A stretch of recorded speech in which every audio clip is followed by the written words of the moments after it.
Thanks for joining us for another week of Take Two. You'll notice if you're watching with the video fashion here, Jim Tabakis looks a lot more charming today. Oh, thank you. Luz Escamilla in for him today. Greg Hughes.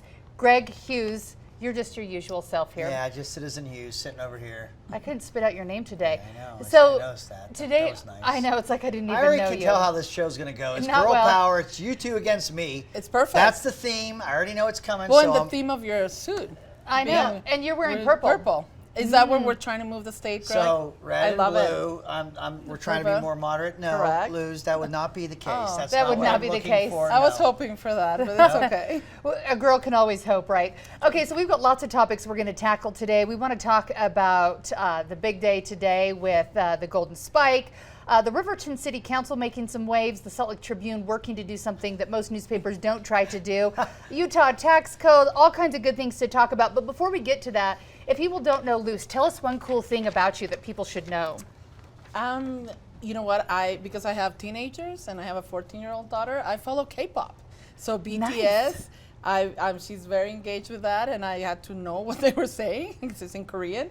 So I follow Korean pop, and I don't BTS even is a know what great. she just You don't said. know what I don't K-pop even know is? what No. Kim oh. Jong-un loves it, but it's super catchy Yeah, songs once you BTS, listen. yes, Idol, and there's great, and they have more followers on Twitter than any other person in the world, and they are 7 This Korean is breaking kids. news for me. It's I great. don't. You don't know they are. You need to Google. You need to get up Yeah, on your latest BTS, pop culture. and then BTS. you'll set. It's It's official. So your I'm 14-year-old's your old. oldest, we have oldest. I have a 16-year-old. and a 16-year-old. Yeah, and then my stepkids are older too. So we Awesome. have, and then toddlers. We have a 3-year-old and a 4-year-old. Wow, that's some hands full. Well, we're Yes. glad you're here today. Thank you. We want to talk about what's been a big deal for days now. We're talking about the Golden Spike. We've had awesome train shots coming into the state. Yes. There's cool things to see and for families to do, but there's great meaning to all of this. Greg, you were just up there. You showed us your Yeah, dirty look, shoes. my You've shoes. been I'm standing still up got. I there. got the dust on the shoes still. Why is it a big deal? So 150 years anniversary of the Intercontinental Railroad being started in the west, started in the east, and meeting here in Utah to be finally completed. It did. It opened up this nation. Yeah. Its ability to, its economy got stronger.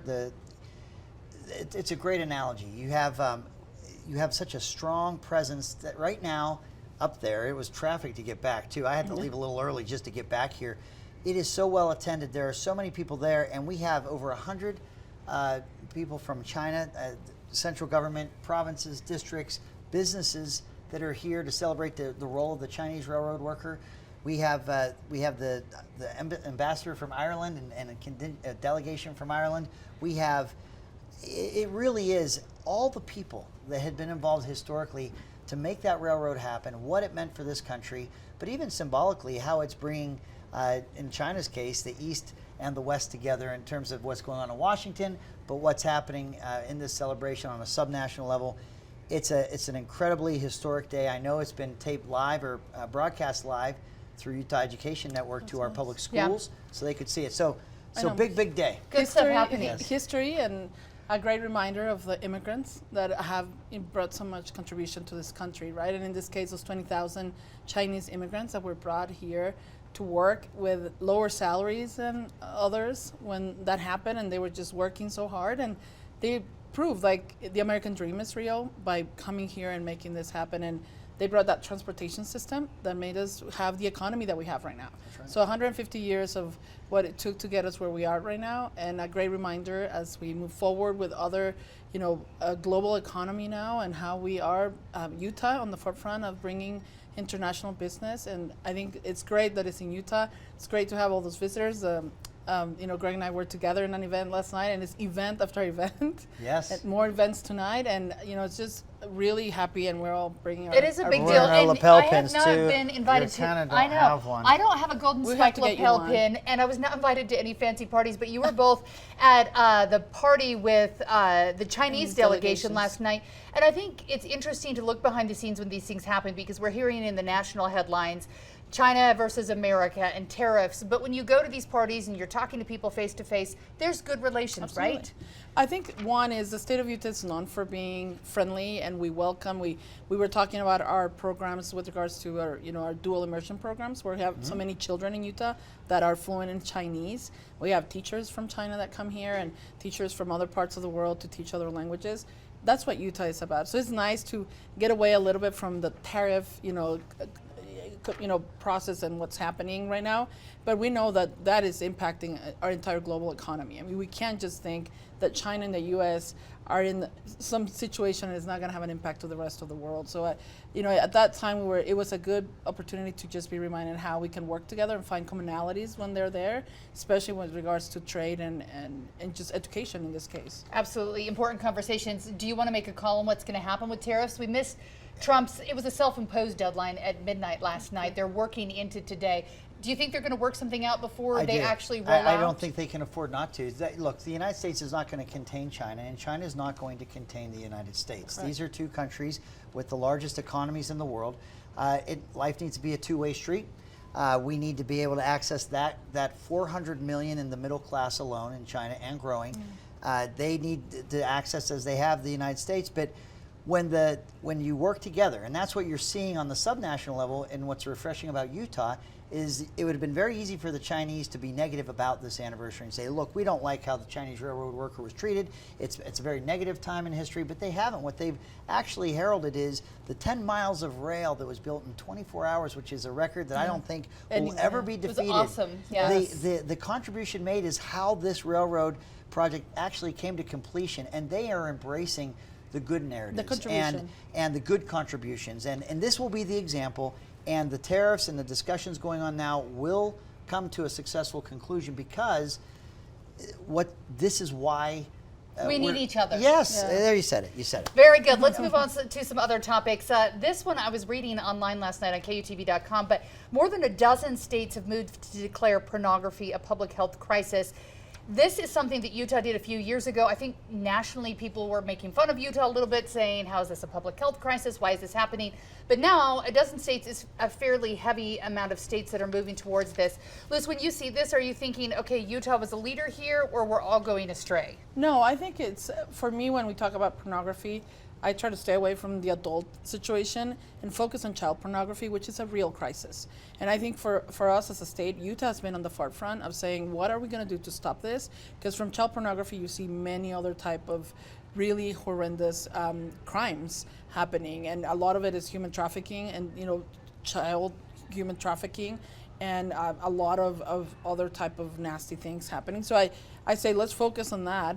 I think defining pornography is so difficult. There are other public health crises, but child pornography is an issue that we've done a lot in the state legislature. When the speaker was there, did a lot, and I think that's what we need to be proud of and focus on that and really tackle that issue that's still a crisis in our state and in our country. We were looking at this issue yesterday because we can't figure out if ICAC has stepped up in making more arrests because they're more aware, or if it's a bigger problem in the state. But we've had 3 cases in the news just this week in the last 4 days where we were talking about people who look like your average everyday neighbor who were there for child pornography charges. So it is scary. It is an issue.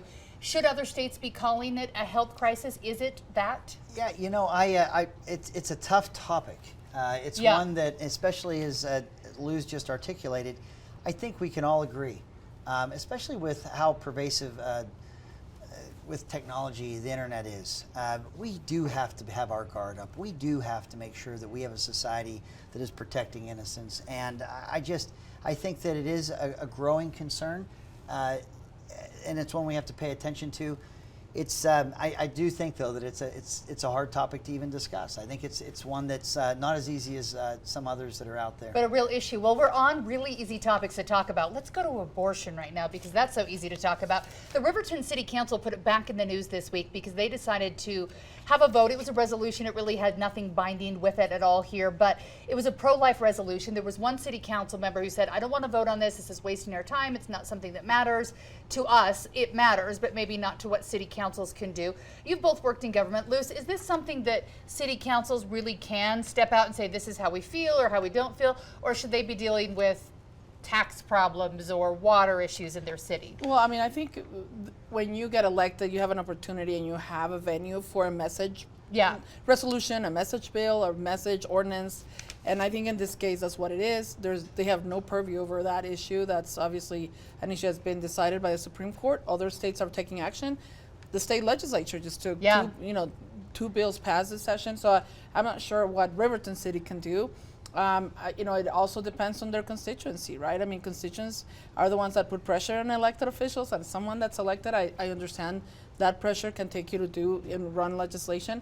I just don't see they're non-binding. I hope it seems like Riverton City is doing really well if that's their priority, when they should be tackling other issues. So I'll leave it at that, where it is outside of their purview, but if that elected official feels that's what they need to do, they'll do it.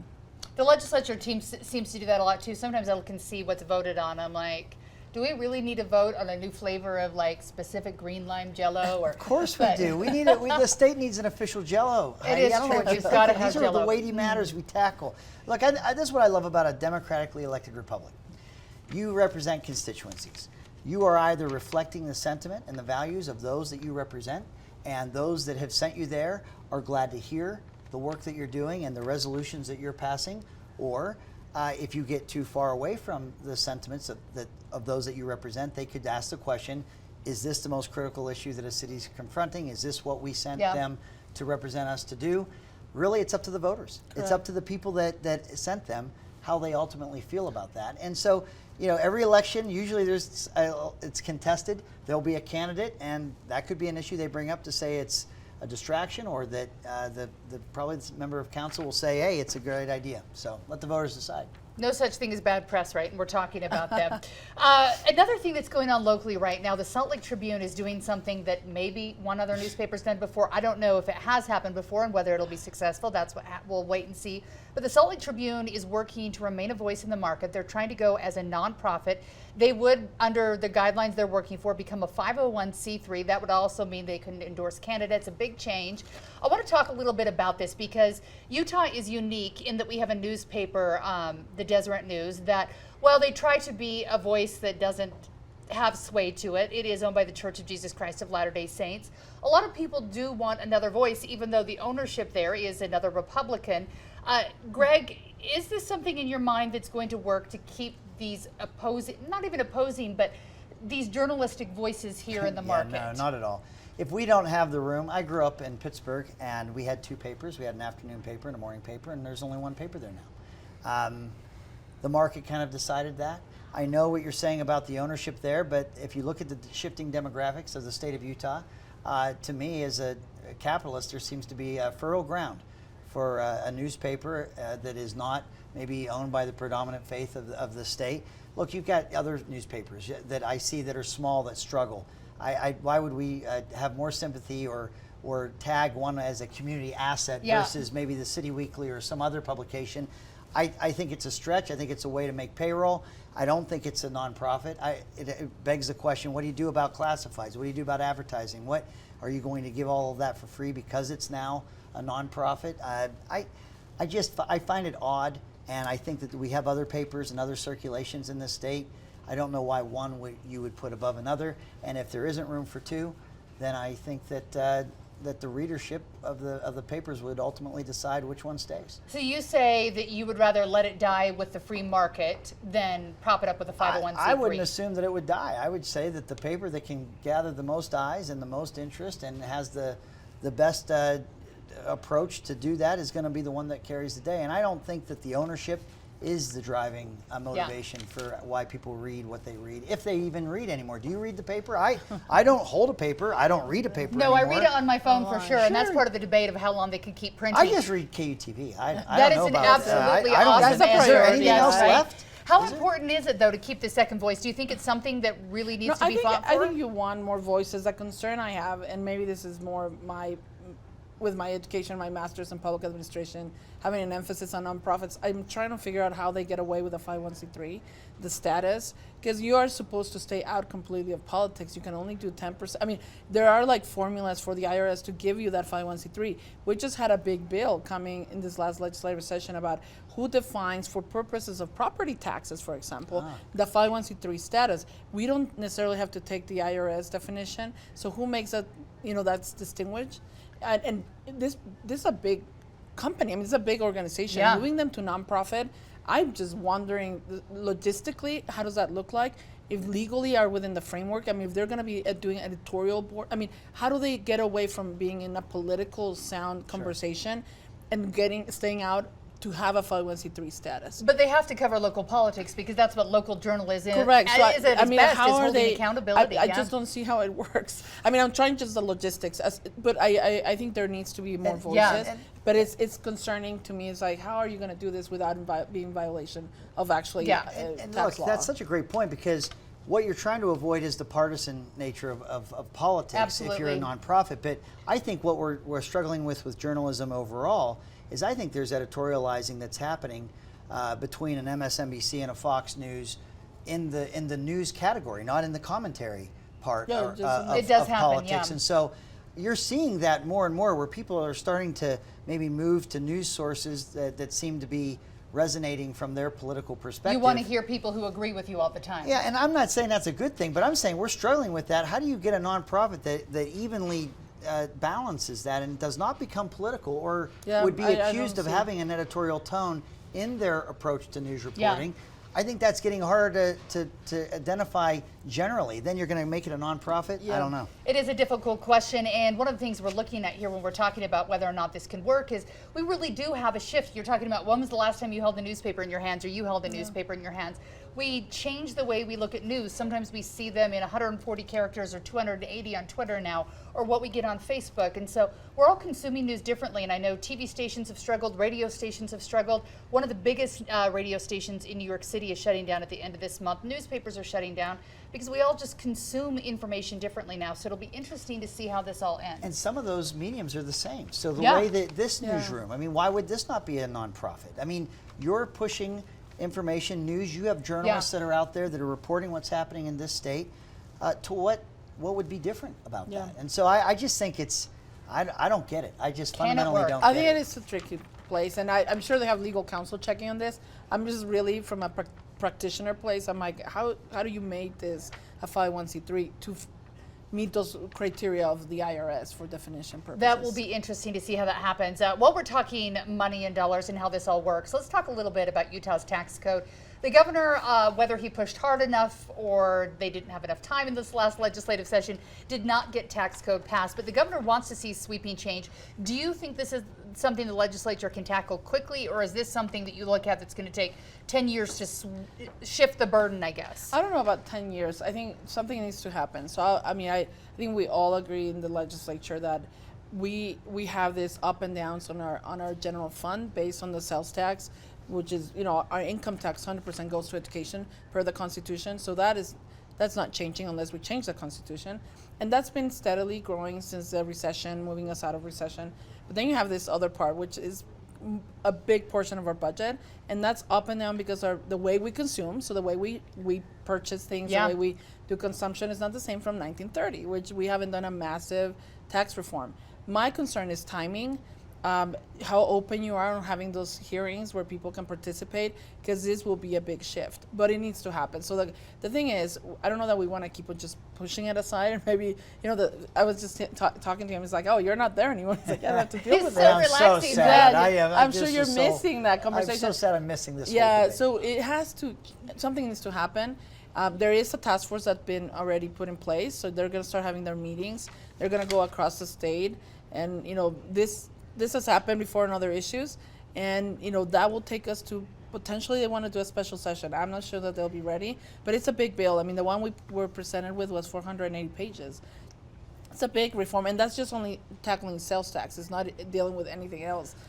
I read, and I don't know if it was an op-ed or article about this new tax team here. There's 10 people, only one woman on the team. And that's Karen Maine, by the way, our minority leader, Senator Right? Maine. Yes. I don't know if we're trying to redo the state and we're thinking differently than 1930. Do we need more than one woman? Yes. Yes. Yes. And I'm we've not even been- going there, given the makeup come of on. this panel right But now. what I'm are not you even saying, going. Greg? Do we I am need more silent. women? Yeah, We- you're not getting me to answer that. You're No, looking to beat seriously, me do up we here. need more? I mean, do you just look and see who's the best at these topics and it just happened to be the best and brightest in the state, happen to be 9 men and 1 woman? Or do we really need to Look, find some more women If who you spend money? really want me to We have answer credit this, come cards on. too. We have- Listen, yes. Brains. The day we look, I'm not a big fan of identity politics. We will be, we will not have these categories or worry about who we're forgetting when we don't see them anymore. When we don't talk about when it's not a quota of how many women versus how many men. When it is the best and the brightest, regardless of race, color, creed, gender.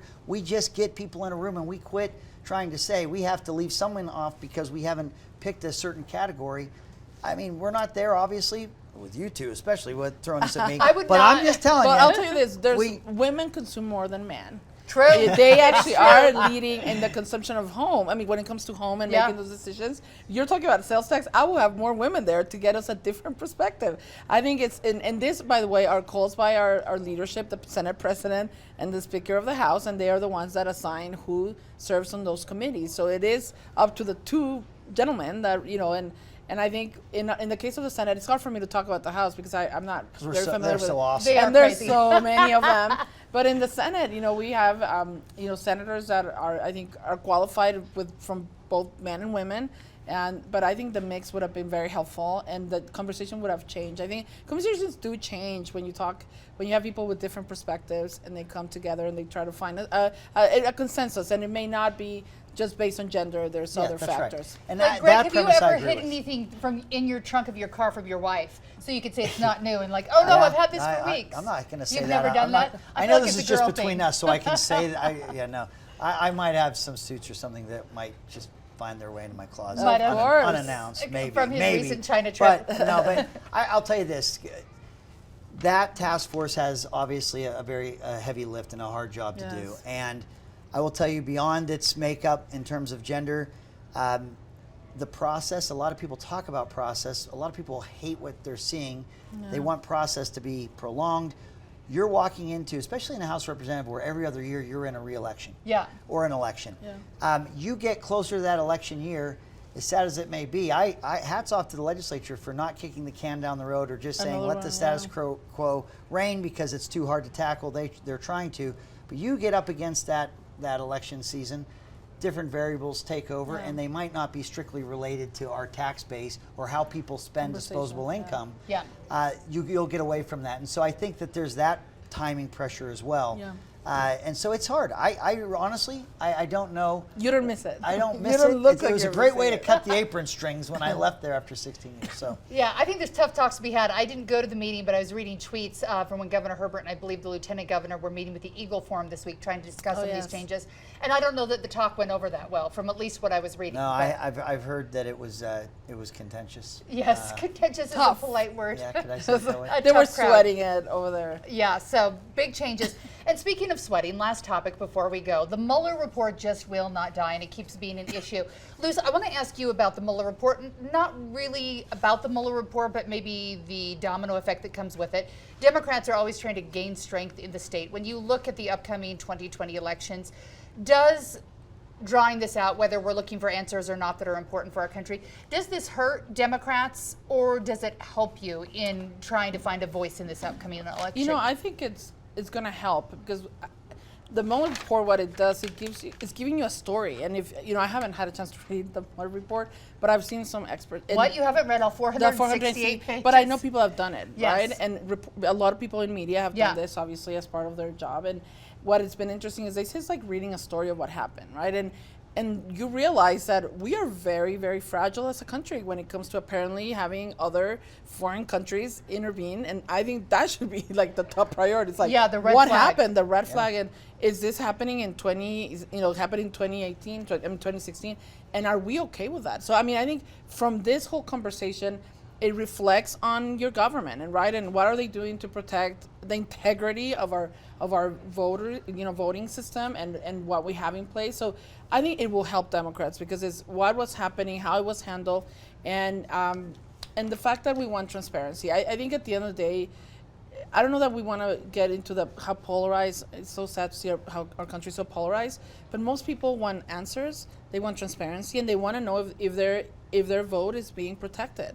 And I don't know that we can say that right now. I mean, there are some questions about the integrity right now because apparently everyone can come here and have influence based on the way we use social media, talking about media, right? Yeah. I mean, I think it's just that's part of the interesting part of that report as well. Changing world for sure. If you look at that, the tough part for me watching this all unfold, if it was the Russians' goal to create discord, to create It's contention, working. and who are some of its greatest agents in creating the chaos? I think it's the very people that are critical of the foreign government's interference. I mean, there's a lot of flame throwing going on. For me, I think the Democrats have to be very careful about the Mueller report and how long they want to make it fodder for potential impeachment or other things, because you shouldn't get grand jury unredacted. I think that would be something that we've never done before. I think there's not been oversight committees that have ever had that kind of information, and I think that the Attorney General's on solid ground redacting that from the public. But there's another concept here. When we were talking about the Gulf War, there were a lot of Democrats and there were a lot of people saying, do we really trust the intelligence community and the weapons of mass destruction? And is the intelligence community really, can we really go to war based on that alone? Mm-hmm. All of a sudden, when you have an investigation going on a presidential candidate, when you have some of the discussions on what was the basis of warrants to monitor members of campaigns, of an opposing campaign, I don't know that that's going to serve the Democrats well, but it really does beg the question about how much do you want to give our intelligence community latitude to go after candidates without checks, if the people duly elect. Do we want that? Do we want to give an agency that doesn't have elected representatives within it carte blanche to what end? So we've got tough questions. So yeah, for so it's tough. Yeah. So what I'm saying is that we've had people left side of the aisle that criticized the intelligence community when we were talking about Iraq. We have people that are criticizing the intelligence community that are right of center now when it has to do with the 2016 election. I honestly think that we got to be very, very careful about these elections. We have to put those safeguards on. I think, Luz, you're absolutely right. There are lessons to be learned here. But the discord and the undermining of the confidence of the people in who they've elected is kind of the goal that it was being pursued. We've got to guard against that. And I think we've got a lot of those fears being brewed up right now.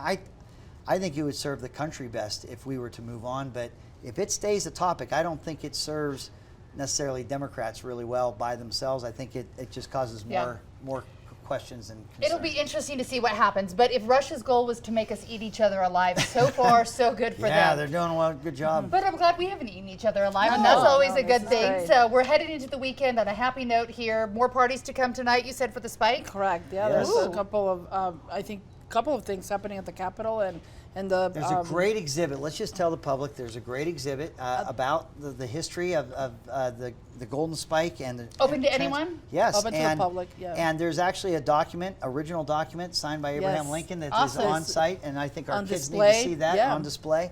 So at I the state think, capitol in the rotunda. Yes. So, Oh, very cool. Gold So room. it's it will be there for some time. We need to make sure we all get our families and enjoy it. But the unveiling of it is time. And the fun part is seeing all those kids coming. Yes. Just to see, it's a short exhibit, and it's very. I mean, it's in the gold room of the state capitol, and they put a lot of protection because they're very old documents, and they have to protect from the lighting and everything. And the kids are excited. And I was there this last week in a couple of meetings, and just groups of kids of all parts of the state coming together. That's kind of like the best part of seeing just the children also embracing this, having it be on TV and having all of them watching it. I mean, this is history in the making, and they need to remember how it was not that long ago. I mean, 150 years. It's not that long ago, and look at what we've done. It's It's not that amazing. long ago, but do you know where we've come? We've stopped wearing corsets, but I love that fashion. I would like to go, but we've switched to Spanx. Women are in that's such what I was better gonna say. place. It's Yeah, like, yeah. no respect. See where this is all going? I'm left out again. It's just Spanx. so I don't know. fun. I don't know. Here's the thing. I won't say who, but there are lawmakers that remember as children the 100-year anniversary, yes. and they are in a position where they are helping put on the 150-year. We know that there are youth, children, students who are experiencing this right now, yeah. that in the 200-year anniversary We'll be here will be probably. future leaders and people that Yeah, will very want to commemorate this grand achievement for the next one. Very Right? cool. So Yeah, it very is pretty nice. cool. A fun day. Well, I'm disappointed that neither of you are playing dress-ups today, but No. we'll take you as you are. Well, Yeah. thank you so A lot much. of top for, hats it's out a lot there. of top Yeah. hats, right? Yeah. It's a little sweaty. At least it's May. Well, thank you so much for all of you. Join us this week, Lusa. Thanks so much for Thank making you. time for us. You can always subscribe on your favorite podcast link, and we'll see you again next week. Sign up. Sign up.